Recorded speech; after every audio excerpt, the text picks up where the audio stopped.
Then in September came a day when the people of Stafford began to fight back. 86-year-old Bella Bailey is admitted to hospital with a hernia. With her is an expert, someone who would ultimately bring Stafford's problems to the nation's attention. Bella's daughter is a senior social worker. Mum's care was absolutely appalling. There was no medication, there was no proper food for her. She was lying in a wet bed. If it hadn't have been for us there with her, she would have we would have lost her in the first week. Julie Bailey was so concerned, she insisted on staying at her mother's bedside during the night. It was then that she saw just how desperate some patients had become.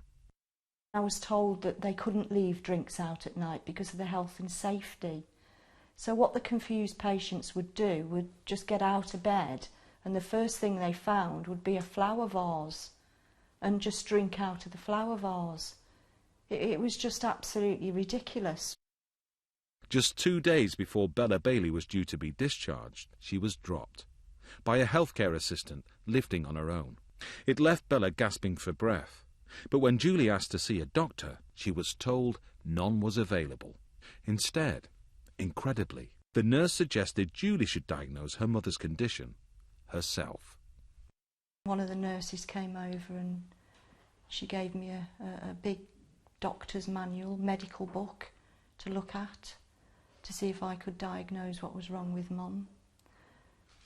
Fortunately, as soon as I opened the book, I could see what was wrong with Mum. It was her heart that had been damaged.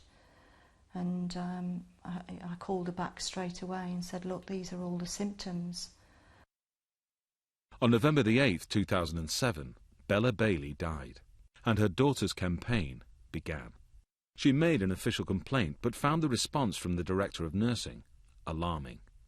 She said that she'd never seen anything like I'd seen on the wards, and she walked the wards day and night.